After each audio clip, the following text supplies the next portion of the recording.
We begin, of course, in Colorado Springs this morning with the latest developments on that deadly mass shooting. Police say the 22-year-old suspect walked into the LGBTQ nightclub and opened fire on the crowd. At least 5 people were killed, more than 24 others hurt, before authorities say 2 patrons were able to wrestle him to the ground. Now, the names of the victims have not yet been released, but witnesses say some of the injuries occurred as people were scrambling to escape the gunfire. Outside the club, mourners gathered to leave flowers and cards, what was supposed to be a symbol of security and freedom, a once safe space that has now turned into a crime scene.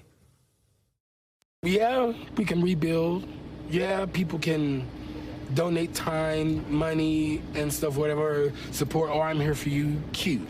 But that's not going to bring back those 5 people. That's not going to take away the stain that he has now left on our community. How can we even feel safe? We have full coverage this morning. We're going to talk to psychotherapist Dr. Robbie Ludwig about the mental health impact of the attack. We'll get the latest on the victim's conditions from the chief medical officer of the UC Health Memorial Hospital. But we are going to start with the very latest on what happened with NBC News terrorism analyst Evan Coleman and NBC News correspondent Priscilla Thompson, who's live outside the club in Colorado. So, Priscilla, what is the latest we're learning this morning?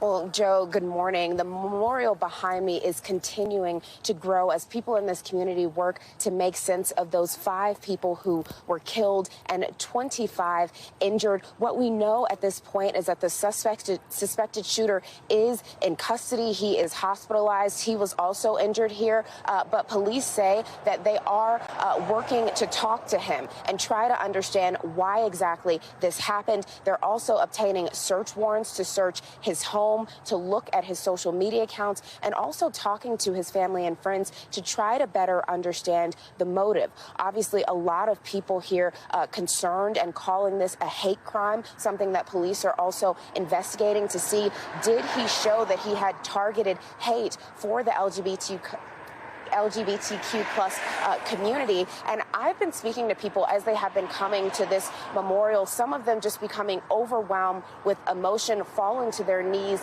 in tears. And I spoke to one of those people, Sophie, and I want to play a little bit of what they shared with me about how it feels in this moment. Take a listen. I think that for all queer people, all transgender people living in this community, you wake up and think, wow, that could have been me. That could have been my sibling. Like, living as transgender people is like, it's beautiful, and yet it is so hard. And I know that those were loved ones for someone, and that is just really heavy in my heart. And what is clear is that this was a safe space for so many people in this community, and that has been completely shattered after this incident. Joe? And Priscilla, police say if not for the bravery of at least 2 club patrons, this attack actually could have been even worse. So what do we know about those people? How were they able to subdue the shooter? Absolutely. So what we're told by police is that this shooter walked in and just immediately began shooting. And within 1 minute, 2 of these patrons were able to fight back against the shooter. The mayor actually said that one of them was able to get the gun and hit the shooter with it and sort of subdue that shooter. Within 3 minutes, police were on the ground here, and all of this in about 5 minutes, that suspect was arrested. They were able to get paramedics and first responders inside to begin caring for those victims and getting them to the hospital. And I want to play a little bit of what police had to say about those heroic people that acted so quickly in this moment. Take a listen. While the suspect was inside of the club, at least 2 heroic people inside the club confronted and fought with the suspect and were able to stop the suspect from continuing to kill and harm others. We owe them a great debt of thanks.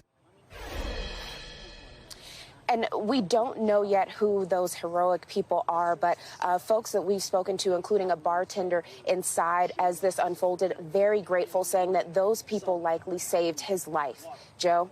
Evan, I want to bring you in now. I mean, the club is calling this a hate attack, so are so many others. But officials have yet to confirm a possible motive. I mean, Priscilla mentioned they're going to try to interview this gunman, his family and friends. How do authorities go about questioning the suspect now and try to get some answers as to why he did this? Unfortunately, we have too much expertise in how to do this now because there have been too many cases like this. The first thing that they're going to look at is any connections that he might have had, particularly over social media. Unfortunately, whether it is individuals that have been motivated by, ISIS and Al-Qaeda, by right-wing or white supremacist extremist beliefs, whether it's people that are simply motivated by various other forms of hate, ultimately the trail usually leads to their computer. What websites were they visiting? What social media groups were they a part of in terms of their phone? Who were they chatting with? And trying to figure out whether or not there really were extremist motivations here, or whether or not this person was simply a very disturbed individual and just decided to act out on this particular night. It's very difficult to know right now. Evan, this is drawing comparisons to the Pulse nightclub shooting in Orlando in 2016 when 49 people were killed. The FBI's hate crimes report showed that in 2020, 20% of hate crimes targeted the LGBTQ community, a number that's actually been going up. I mean, what is happening here? Why do we continue to see violence targeting the LGBTQ community? Yeah, it's hard to understand. It's very disturbing, too. If you look at it, you have, two very, very different ideologies that went into these two different attacks, and yet the result is the same. And in fact, even today, even right now, overnight, you had statements from Al-Qaeda and Al-Qaeda in the Arabian Peninsula targeting the LGBTQ community, which is, bizarre. It's like, what is the connection there?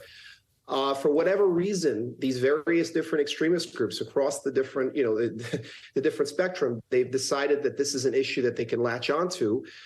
They're talking about how Western laws are in violation of religion or whatever else. It's something that they feel appeals to their constituency, whatever that constituency is. So it is something we have to look at because it's not just one area. It's not just white supremacists. It's not just right-wing extremists. There are a whole bunch of different extremists that are using this issue right now in order to try to gain a following. Priscilla Thompson and Evan Coleman, thank you both for starting us off this hour. We appreciate it. Let's now bring in Dr. David Steiner for more. He's the Chief Medical Officer of the UC Health Memorial Hospital. Doctor, thank you for being with us right now. I know your team is in charge of mobilization to treat patients during mass casualty events, and you're actually currently treating at least 10 victims from this shooting. First, what can you tell us about what you're seeing in the condition of some of the victims? Good morning. So in many ways, it's business as usual at the hospital. We've absorbed the large influx of traumatically injured patients. And if you were to walk around the hospital right now, you might not even be aware that it had occurred. In other ways, it's still having ramifications psychologically, both on the staff and everybody else, just because of the impact of sort of violence and hatred like this. And our hearts reach out to the community like that because they are us and we are them. Overall.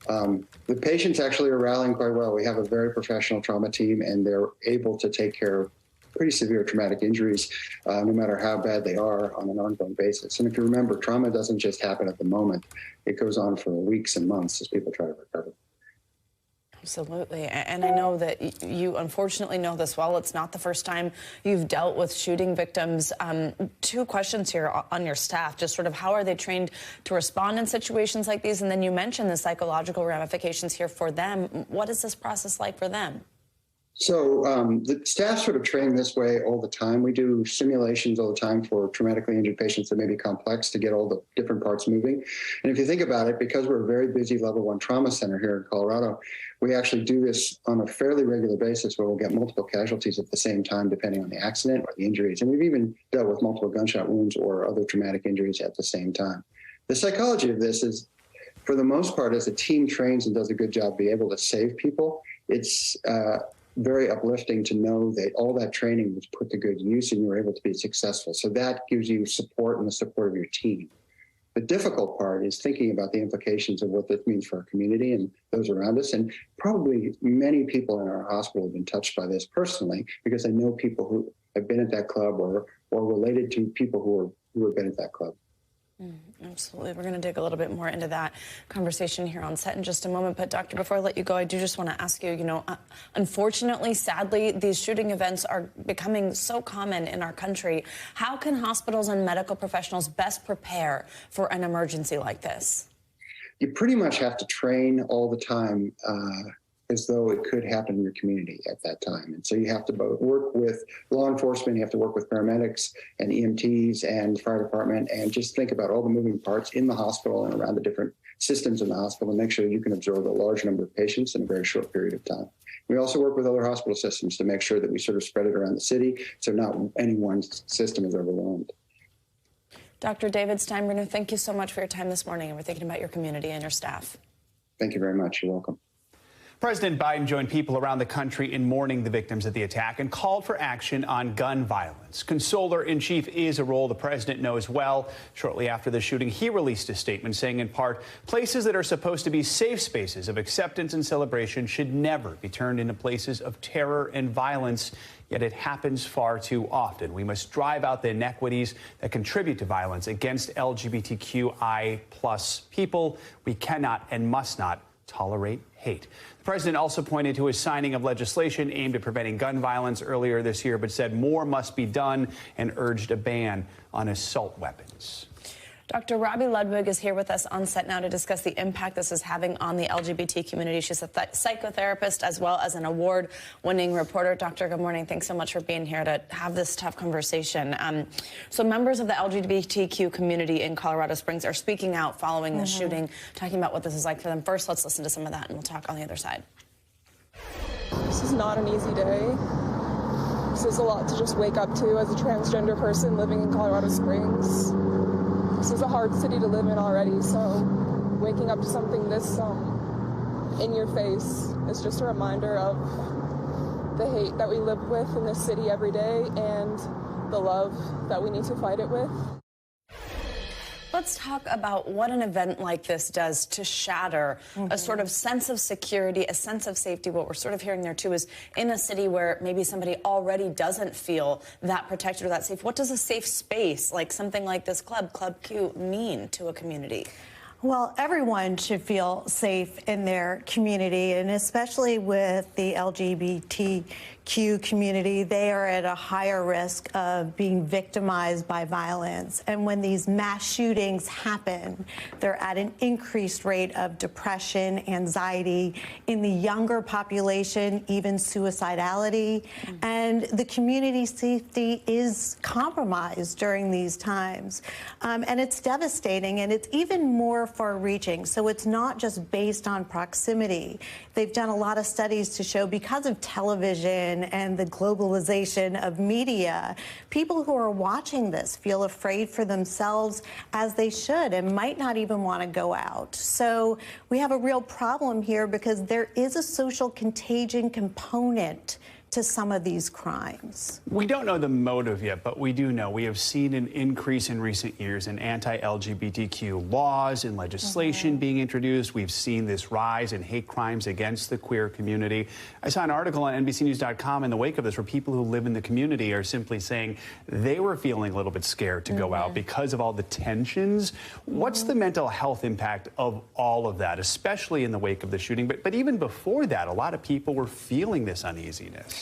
Well, I think it's really important to get the support that you need, whether it's coming from your community or a mental health professional, just to feel like you have the mental support that you need. And also, I think a great anecdote is to be part of the solution. We know so much more about these crimes. We used to think it was a mentally ill person who just was triggered at the wrong moment. Now we know that's not the case. It's usually based, these mass shootings are based on prejudice and hatred, and they're planned.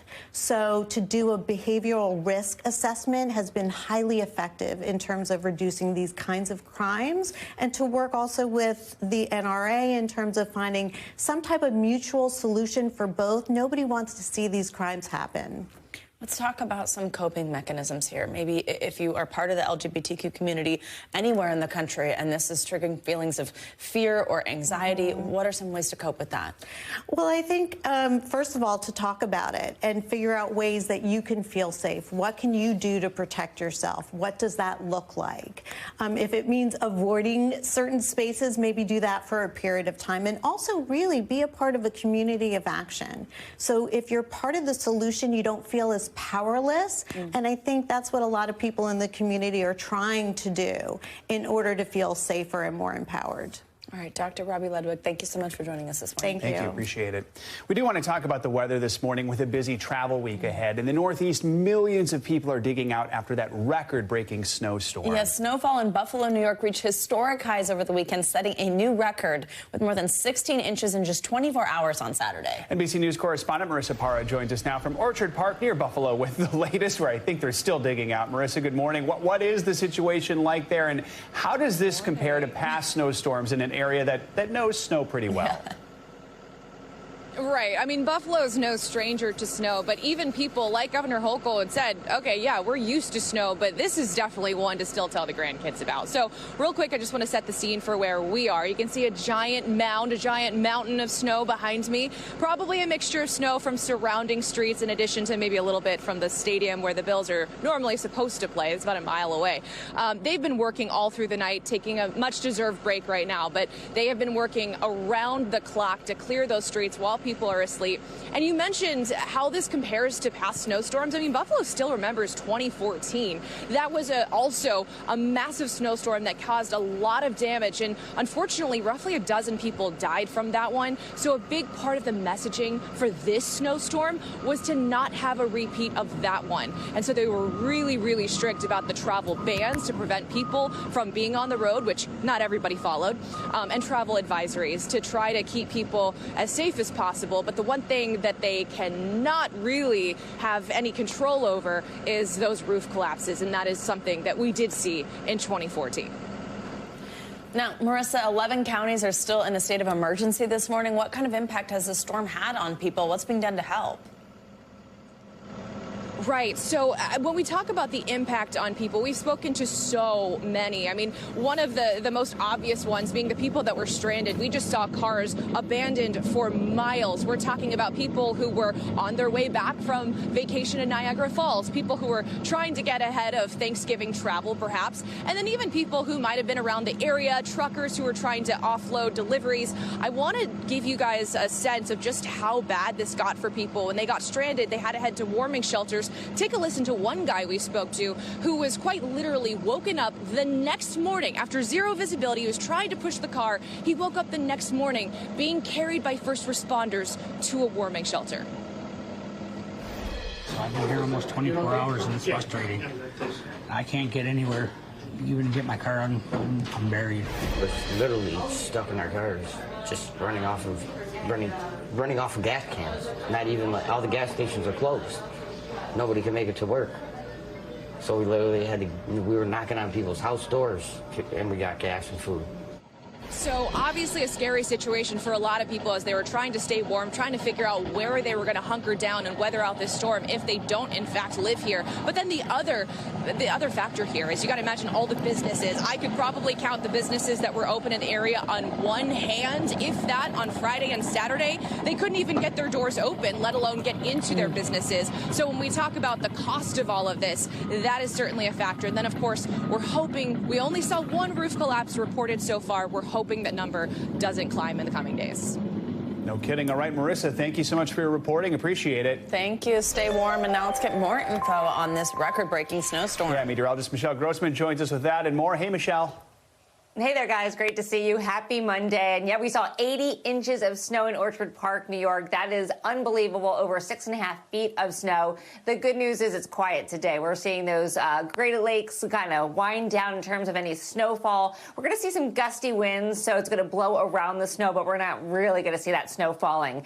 We are looking at showers, though, across the south. We're actually relatively quiet today, which is good news on a Monday holiday week. This is really rare, too, for a Thanksgiving week to have some quiet days ahead of us. But we are looking at a stationary front that's bringing showers and storms to portions of the southern plains. You can see rain falling right now, especially in portions of southern Texas, also southern Florida. That's going to be the theme not only today, but also tomorrow. We're looking at heavy rain where you see the brighter colors, the yellows, the reds, the oranges, so near Austin and Houston, and also Miami. And that's going to be a nearly stationary front that's going to bring that over the next couple of days.